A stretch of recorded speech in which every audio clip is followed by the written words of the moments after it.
Don't you dare sit there. That chair is for family, not for the help. Don't you dare sit there. That chair is for family, not for the help. Thomas Reeves's voice sliced through the golden silence of the parlor. His laughter followed, cold, effortless, echoing against crystal chandeliers and marble floors. Every guest turned toward the young maid standing with a tray in trembling hands. Her name was Eleanor. She didn't move, didn't speak. Her eyes, soft but steady, met his for just a second, and that second felt like rebellion. The lawyer beside them, Richard Lane, lowered his gaze. He had served this family for decades, but today the air felt heavier, as if truth itself were waiting at the door. No one noticed the sealed envelope in his hands, marked with the Reeves family crest. No one except him and her. Eleanor whispered a quiet, "Sorry, sir," though she'd done nothing wrong. The guests smirked. Thomas smirked wider. The scent of arrogance filled the room more strongly than the lilies on the table. But beneath it all, something else was about to rise. Something older, stronger, and far more powerful than money. Because before that afternoon ended, the man who refused to let her sit would learn the truth about the chair, the family, and the maid he thought was beneath him. Before we begin this emotional story, tell us in the comments from which city you are watching, and don't forget to leave your like to keep following us. The golden chandelier trembled slightly when Thomas Reeves's laughter cut through the silence. It was a sharp, arrogant sound, the kind that bounced off marble and left a mark on anyone standing below it. "A seat?" he said, tilting his head toward the young maid holding a silver tray. "You think the help gets to sit among family, Elena?" Her hands tightened around the tray. The porcelain cup rattled, a soft cry beneath the noise of mocking whispers. Around her, the guests, lawyers, relatives, people draped in black silk and ego, exchanged amused glances. The grand parlor of the Reeves mansion smelled of lilies and polished wood, but beneath it lingered the bitterness of inheritance. Richard Lane, the family's senior attorney, shifted uncomfortably in his seat. He was old, too old for this kind of cruelty. His glasses slid down his nose as he looked at Thomas, a man molded by pride, money, and an endless need to prove his father wrong. "Thomas," Richard murmured, "perhaps we should begin. The will is ready to be read." Thomas raised a hand, silencing him. "Not yet. I want everyone to see how far this place has fallen." He turned again to the maid. "You'll stand there until we're done. It'll remind everyone of their place." A faint flush rose to Elena's cheeks, but her eyes, soft, deep, and steady, did not fall. She gave a small nod, her voice quiet, but unshaken. "As you wish, sir." The words should have sounded submissive. Instead, they carried something else, restraint, maybe even quiet defiance. Richard noticed it. So did Margaret Hale Reeves, Thomas's stepmother, who sat like a marble statue at the head of the room. Her diamond earrings caught the light, but her gaze remained fixed on Elena, cold and unblinking. Outside, autumn leaves brushed against the tall windows. The light shifted, painting the gold curtains with a slow-moving shadow. The atmosphere thickened, not from grief for the dead patriarch, but from the unspoken tension among the living. Thomas smirked, satisfied with his display of power. "Good," he said, sitting back down and crossing his legs. "Now, Richard, let's get this over with. My father's money won't distribute itself." The lawyer hesitated, his fingers tightening on the black folder resting on his lap. For a moment, his lips parted as if to say something, but he stopped. His gaze flicked toward Eleanor again. She was standing by the window now, tray in hand, framed by the fading light like a ghost who didn't belong there. When he finally opened the folder, a faint tremor passed through his hand. The first words on the page stared back at him, bold and heavy, and he knew that once spoken, nothing in this room would remain the same. He took a deep breath. "As per the last will and testament of the late Mr. Edward Reeves." The room quieted. Even Thomas stopped smiling, and from where she stood, Eleanor lifted her eyes as if she somehow already knew the storm that was coming. Richard's voice carried softly through the parlor, brushing against the silence like dust stirred by a forgotten wind. "To my beloved family, I leave not only my estate, but my name, my legacy, and my regrets." Thomas shifted impatiently in his chair. "We've all heard the sentimental nonsense before, Richard. Skip to the part where I inherit what's rightfully mine." The lawyer didn't respond. His eyes, steady and burdened, moved over the next lines. The old man's handwriting was unmistakable, neat, deliberate, as if each letter had been written with the weight of conscience. He cleared his throat. "There is an addendum, dated 6 months before his passing." A murmur rippled through the room. Margaret leaned forward, her perfectly gloved hands folding in her lap. "Addendum? Edward made no such note to me." Richard's lips tightened. "Nevertheless, it is legally binding." He turned the page, revealing a second document beneath the first. The ink shimmered slightly under the chandelier's glow, and for a brief second he seemed almost afraid to read it aloud. Thomas laughed, short, dismissive. "Afraid the old man left it all to charity?" Elena stood still near the window, the tray still in her hands, though the cups had long since stopped rattling. The others looked at her now and then, like one might glance at a painting that felt oddly out of place in a gallery. Richard's hand trembled slightly. In this addendum, Mr. Edward Reeves made several specific requests, including the presence of certain individuals during this reading. "Certain individuals?" Thomas frowned. "You mean family? We're all here." The lawyer's gaze lingered on Elena. "Not all." The words seemed to hang there, invisible threads tightening across the air. Margaret's face paled. "Richard," she said, voice low and sharp, "I suggest you be careful with your next words." He nodded slowly, then continued reading. "To my son, Thomas Reeves, I leave control of Reeves Enterprises, under one condition, that he honors the other rightful heir named in this document, whom I recognize as my blood." The room froze. A single heartbeat seemed to echo through the marble floor. "What?" Thomas whispered. Then louder, incredulous, "What other heir?" Richard turned the page. The faint scrape of paper was deafening. He exhaled, long and slow, before reading the next line. "To my daughter, Elena Reeves Carter." The sound of her name hit the air like a stone dropped into still water. The tray slipped from Elena's hands, cups shattering across the floor. Margaret's face twisted in horror. Thomas stood up so quickly that his chair scraped backward with a sharp squeal. "What the hell is this?" Elena didn't move. Her hands hovered mid-air, eyes wide, not in shock but something deeper, relief, recognition. A lifetime of silence finally breaking. Richard looked at her gently, voice soft but steady. "Miss Carter, or rather, Miss Reeves Carter, you were meant to sit." For a long moment, no one breathed. The broken porcelain at Elena's feet gleamed like tiny white fragments of truth scattered across the black marble floor. Thomas's jaw flexed, his pulse visible beneath his temple. "You're joking," he said, his voice cutting through the silence. This is some mistake. That woman is a maid, not my sister." Richard didn't flinch. "Your father was clear, Thomas. Every page, every signature, verified and witnessed." Margaret rose from her chair, her voice trembling beneath its practiced calm. "Richard, stop this nonsense. You know Edward's mind wasn't what it used to be before he died. He was confused, grieving. But the lawyer's eyes hardened. He was of sound mind. I was with him the day he wrote this."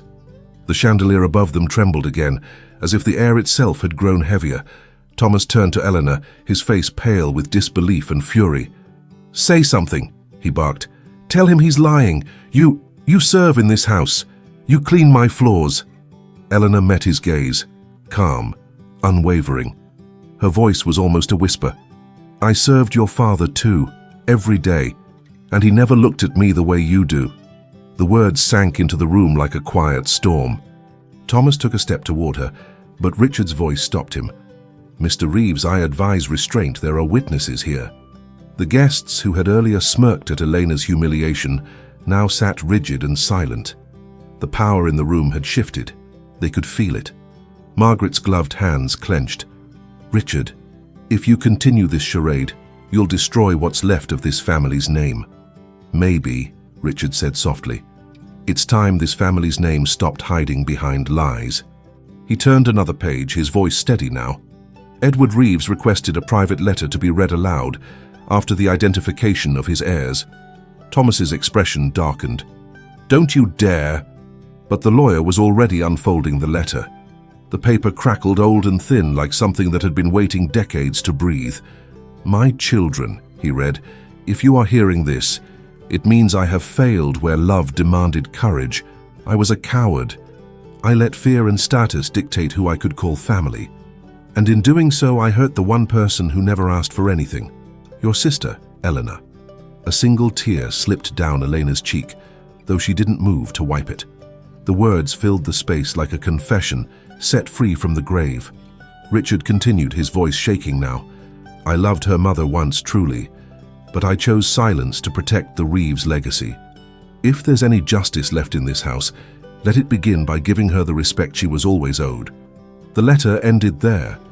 Thomas's face was unreadable, his arrogance stripped away, replaced by something raw and uncertain. Behind him, Margaret turned toward the window, her mask of control beginning to crack. And in the middle of it all, Eleanor stood taller than before. The maid who'd been told to stand was now the woman everyone else couldn't face, sitting down. Thomas's laughter came first, jagged, hollow, wrong. It bounced against the walls, desperate to fill the silence that followed his father's confession.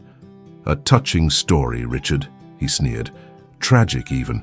But it's fiction, and I'll prove it." He turned sharply toward his stepmother. "Margaret, call the firm. Have them verify this so-called addendum. This will is a fraud, a cheap trick." Margaret hesitated. Her lips parted, but no words came. For the first time, the matriarch of the Reeves empire looked afraid. Richard set the letter down carefully on the table. "It's already been verified by 2 courts and notarized under your father's seal. You can challenge it, Mr. Reeves, but I would advise against it. The evidence is irrefutable." Thomas slammed his hand on the table. "My father would never humiliate me like this." Eleanor flinched slightly at the sound, but her gaze never wavered. "He didn't humiliate you," she said softly. "He freed you. You just don't see it yet." The room went still again. The maids in the hallway stopped moving. Even the faint tick of the grandfather clock seemed to hesitate. Thomas turned toward her, his voice dripping with venom. "You think you're my equal now because of some ink on paper? You think you can wear this name, my name?" Her answer was quiet, steady. "It was never yours alone." The sentence struck him harder than any slap could have. His nostrils flared, his hands curled into fists. "You have no proof, no photographs, no records. My father probably—" "He kept everything," Richard interrupted, sliding a sealed envelope across the table. The gold crest of the Reeves family gleamed faintly on the wax. Birth certificate, DNA confirmation, letters from Edward himself. "I suggest you look before speaking again." Thomas stared at the envelope as if it were poison. His breath came shallow, his confidence cracking. Margaret's hands trembled in her lap. "This is absurd," she whispered. "We buried this years ago." Eleanor turned her head toward her. "Yes," she said, voice calm. "You did. You buried my mother. You buried me. But the truth doesn't stay underground forever." Margaret's composure shattered. "You were never supposed to be here," she hissed. "Your mother knew her place." The words hit like a slap across the room. Richard's chair scraped back violently. "Enough!" he barked, his old voice filled with iron. "This reading is a matter of law, not cruelty." Elena took a small step forward. The light from the window caught her hair, outlining her in gold. "Don't worry," she said quietly. "I know my place now." Thomas opened his mouth to retort, but no sound came. For the first time in his life, he was the one standing, while she, the woman he refused to let sit, lowered herself gracefully into an empty chair. And in that single movement, power changed sides. By evening, the mansion no longer felt like a home, but a battlefield disguised in velvet and chandeliers. The guests had quietly slipped away, leaving only the echo of whispers and the faint smell of spilled wine. Thomas paced the corridor outside the parlor, his phone pressed tightly to his ear. "I don't care what it costs, Howard," he snapped. "Find a way to challenge the will. Fake signatures, mental instability, anything. I'm not sharing a cent of my father's empire with some—" He stopped himself, glancing toward the open doorway. Eleanor stood there, her face calm but pale in the dim light. "You can say it," she said softly. "You were going to call me the Maid." Thomas's jaw tightened. "You think you've won something here?"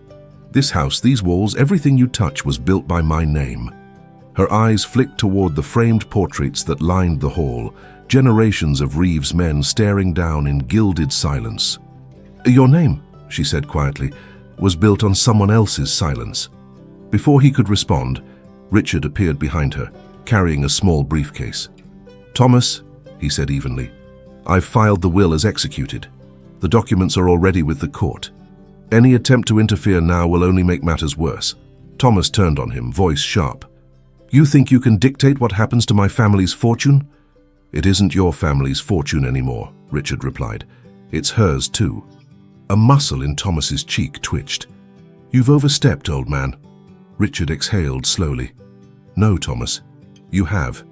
For years." The air between them crackled, two worlds colliding in silence. Then, without another word, Richard walked past him, setting the briefcase gently on the table inside the study. He nodded to Eleanor, a silent gesture of respect, before leaving them alone. Thomas's anger finally broke through the thin surface of composure. "Do you have any idea what you've done?" he hissed. "You've humiliated me in front of my family, my board, everyone. You've destroyed everything I've worked for." Elena looked at him, steady and quiet. "I didn't destroy anything. I just stopped pretending." He laughed bitterly. "You think this changes who you are? You'll still be seen as the help. Money doesn't rewrite bloodlines." Her expression didn't falter. "No, but it exposes the people who try to erase them." The words hung heavy between them. Somewhere deep in the house, the grandfather clock struck 7, a hollow sound that stretched through the silence. Thomas stepped closer, his voice low, dangerous. "You have no idea who you're dealing with. I'll make sure this never reaches the press. You'll walk away quietly, take whatever pity check I offer, and disappear." Eleanor didn't move. "You can buy silence, Thomas," she said, her voice steady, "but not truth. It doesn't need to be spoken to exist." His eyes darkened. "Then maybe I'll destroy it before it destroys me." And for the first time she saw it, the fear behind his anger. The man who had never been denied anything, trembling before a woman who had already lost everything and learned to live without fear. By the next morning, the mansion no longer held its silence. News vans lined the long cobblestone driveway, their cameras aimed toward the iron gates of Reeves' estate. The story had leaked.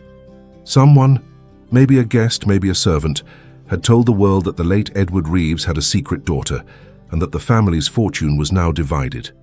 Inside, chaos reigned.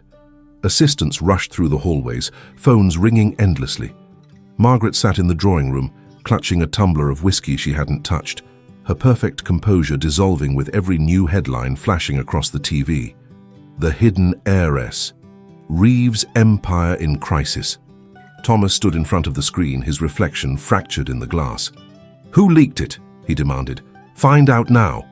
Daniel, his assistant, shifted uncomfortably. "Sir, The staff is talking. People saw the reading. It was hard to keep quiet." Thomas turned on him, fury blazing in his eyes. "You're fired. All of you. Every last one of you who dares speak her name." But his anger couldn't drown out the truth, now echoing through Boston. Outside the gates, reporters shouted questions into microphones. Who is Elena Reeves Carter? Did the billionaire disown his half-sister? Was the will forged or real? In another corner of the house, Elena sat quietly in the small kitchen where she used to prepare meals. The same white apron lay folded on the table, the symbol of her old life, still faintly scented with lavender soap. She stared at it for a long moment, then folded it once more and placed it in a drawer. Grace, the older housemaid, entered gently. "Miss Elena," she said, hesitating on the name. "They're saying terrible things out there. Maybe you shouldn't stay." Elena smiled faintly. "I've been invisible my whole life, Grace. Let them see me now." The older woman's eyes softened. "You're braver than I ever was." Eleanor looked toward the window. Outside, the leaves were falling fast now, swirling like fragments of a story the wind refused to bury. "No," she said quietly. "I'm just tired of pretending to be smaller than I am." Meanwhile, Thomas stormed into the study, where Richard Lane was reviewing legal documents. "You did this," he spat. "You're protecting her, feeding the press." Richard looked up, calm but resolute. "The truth doesn't need protection, Thomas.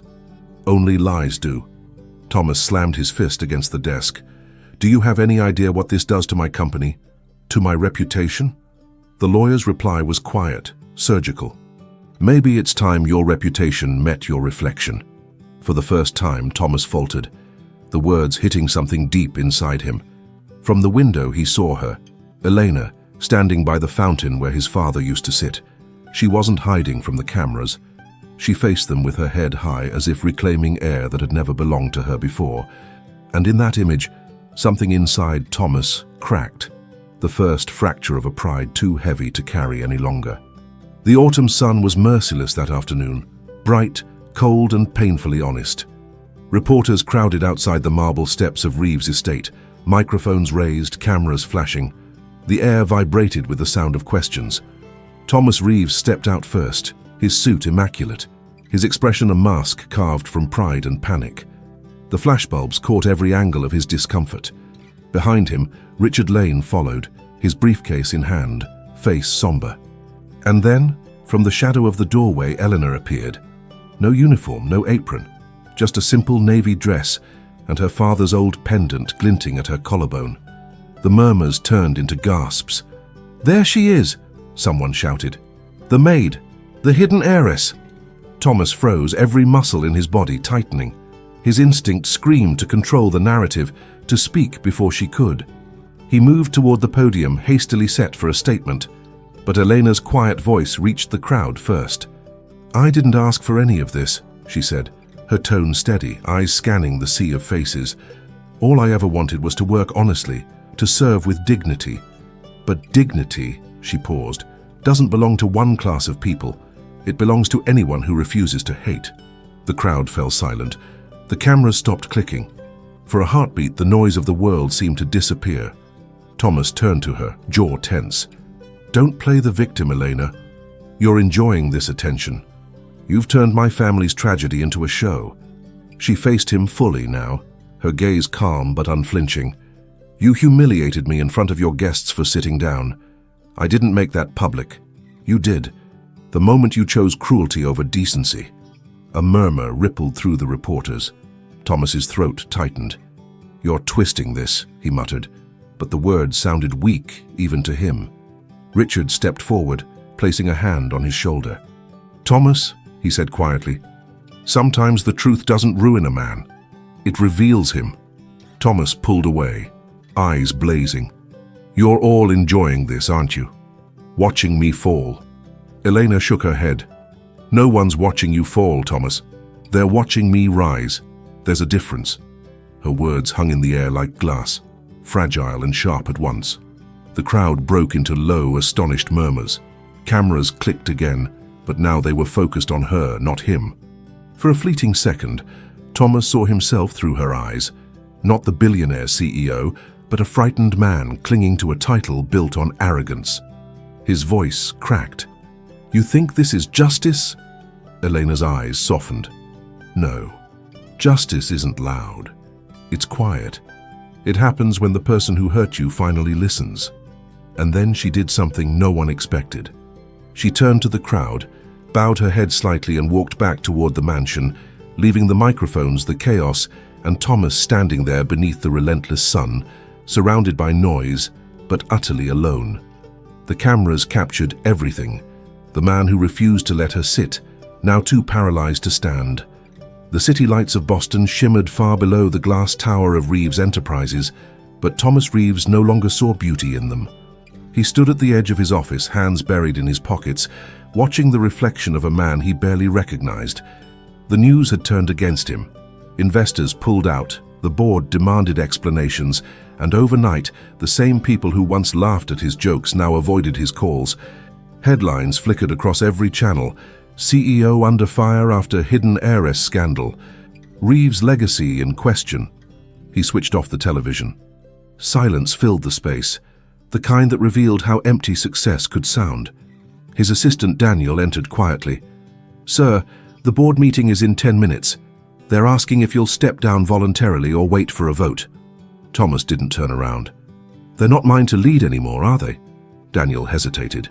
"People are scared, sir. Not of you, of what you've become in the press. There's talk that Miss Carter might take her share, and leave the company entirely. The name lingered in the air. Thomas closed his eyes. "Elena," he murmured, as if saying it aloud burned and healed at once. Daniel looked uneasy. "She's downstairs, waiting for Richard. She asked for access to her father's study, said she wanted to see where the real business was done." Thomas finally turned. "Here." A faint nod. "She's not here to fight, sir. She just wants to see the place." He exhaled sharply, the breath trembling. For a moment, the old Thomas, the one made of steel and ambition, tried to reassert himself, but the edges of that armor had rusted. "Send her up," he said quietly. Minutes later, the elevator doors opened, and Elena stepped out. No guards, no entourage, just her calm presence and a quiet strength that filled the entire room. He tried to speak, but the words stuck. Instead, he gestured weakly toward the chair opposite his desk. She looked at it, then back at him. "May I?" The question cut through him like truth itself. He nodded. "Please." She sat, not as a maid, not as an intruder, but as an equal. The silence that followed was almost sacred. Thomas finally broke it. "I don't know how to fix what I've done." Elena's gaze softened. "Then stop trying to fix it. Start understanding it." He lowered his eyes. "You think I deserve forgiveness?" She shook her head gently. "Forgiveness isn't something you deserve. It's something you learn to live with." For a long time, neither spoke. The city below pulsed with distant life. Cars, sirens, people who didn't know the story of the two Reeves sitting in quiet reconciliation high above it all. And somewhere between guilt and humility, Thomas realized that for the first time in his life, he wasn't afraid of losing everything, only of never making peace with what he had destroyed. The Reeves mansion looked different in the dusk. The chandeliers were dim, the hallways stripped of their former grandeur, as if even the house had grown tired of pretending. Thomas walked slowly down the corridor toward the sitting room where Margaret waited. His steps echoed faintly, the sound of a man who had finally stopped running. He carried no briefcase, no phone, no entourage, only a single envelope in his hand. Margaret sat by the fire, her posture still perfect, a half-empty glass of wine trembling slightly in her grasp. "You shouldn't be here," she said without looking up. "The press has already destroyed us enough." "I came to end it," Thomas said quietly. She finally turned her gaze toward him, sharp, cold, the way it had been since his childhood. "End it? You mean surrender to her?" He set the envelope on the table between them. "I've resigned from Reeves Enterprises, effective immediately. The board has already accepted." Her eyes widened. "You can't. You are the company.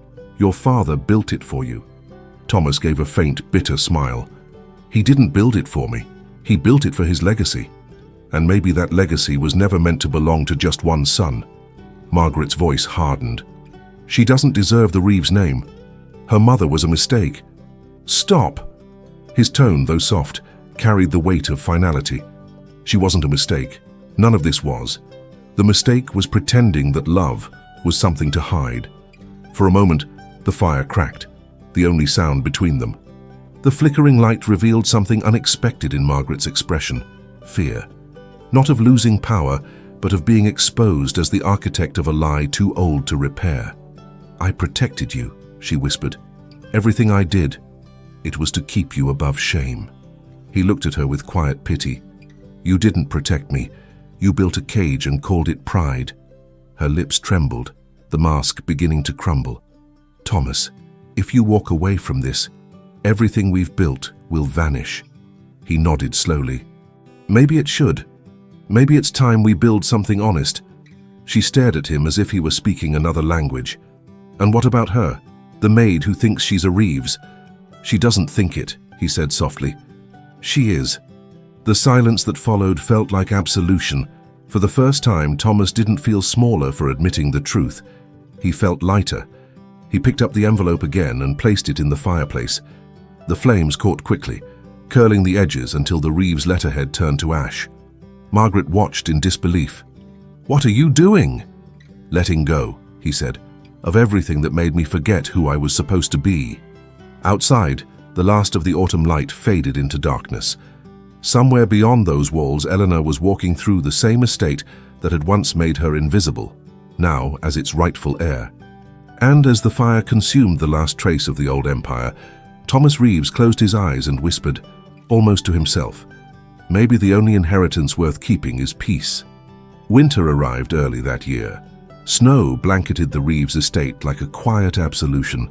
Soft, patient, and pure, the once bustling mansion had grown still, stripped of its noise and ego. Eleanor stood near the old oak tree behind the house, the same place where her mother once worked as a gardener. Her breath formed small clouds in the cold air. The world felt new yet familiar, as if time had been waiting for this silence. Footsteps crunched behind her. She turned slowly.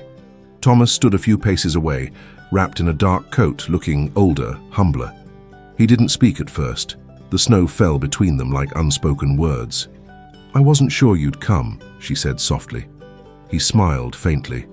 "I wasn't sure I should." A pause, only the sound of wind threading through the branches. Thomas took a step closer. "I burned everything," he said, his voice raw, stripped of pride. "The company, the documents, the lies. I thought I'd feel empty afterward. But instead, I finally slept." Elena's eyes softened. "You didn't have to lose everything to find peace, Thomas." He shook his head. "Maybe I did. My whole life was about holding on to money, control, appearances. I thought that made me strong. But you—" He hesitated, searching for the right words. "You were strong enough to forgive me before I even asked." She looked down, snowflakes catching in her hair. "Forgiveness isn't weakness," she said. "It's how you stop being owned by what hurt you." He nodded slowly, the truth sinking deep. "You remind me of him," he said after a while. "Our father. The way you stand there, calm in every storm." Eleanor smiled, faint but warm. "He loved you, Thomas, even when he didn't know how to show it." Thomas's voice cracked. "I think I spent half my life trying to be him, and the other half trying not to be." They stood in silence again, two remnants of a broken lineage finally breathing the same air, without bitterness. Then, quietly, Thomas reached into his pocket and held out a small tarnished key. "It's for the greenhouse," he said. He used to say it was where the best things grew unseen. Elena took it gently, her fingers brushing his, a simple human touch. "Maybe we'll grow something new there," she whispered. He nodded, eyes glistening. "Together?" She smiled. "As family." For the first time, Thomas let the words rest on his heart instead of his pride. "Family?" he repeated, as if tasting its real meaning. The snow thickened, wrapping the world in white. Two figures stood beneath the old oak, not Billionaire and Maid, not heirs and rivals, but a brother and sister beginning again in the quiet grace of forgiveness. The camera of life panned out, the mansion behind them humbled and still. And in that silence a legacy was reborn, not of wealth but of dignity. The snow had melted by spring. Where bitterness once ruled, now the Reeves estate stood quiet, touched by peace. The gardens bloomed again, not with luxury but with life. Thomas walked slowly along the stone path, carrying a small potted rose. He stopped by the greenhouse, where Eleanor knelt in the sunlight, planting new seedlings. She looked up, smiled faintly and nodded. A silent welcome. No grand speeches, no apologies rehearsed, just two people rebuilding what pride had once burned. He placed the rose beside her. "For what was lost," he said softly. Eleanor's hands brushed the soil around the roots. "And for what was found," she replied. They worked side by side in quiet rhythm, brother and sister, not bound by inheritance, but by the shared truth of their father's love, flawed, hidden, yet enduring. The mansion behind them no longer felt like a monument to power, but a memory of what arrogance destroys and forgiveness rebuilds. Because in the end, wealth fades, names change, and empires crumble. But dignity, once reclaimed, can never be taken again. Thank you for staying with us until the end of this heart-touching story. Tell us in the comments which part moved you the most. Subscribe and turn on the bell to receive more stories that inspire and transform. Leave a like if you believe in the invisible strength of dignity and family. And above all, Thank you for being part of this community that believes in stories with soul. And before you go, watch the story. I leave here on the left. I'm sure it will also move you and make you reflect.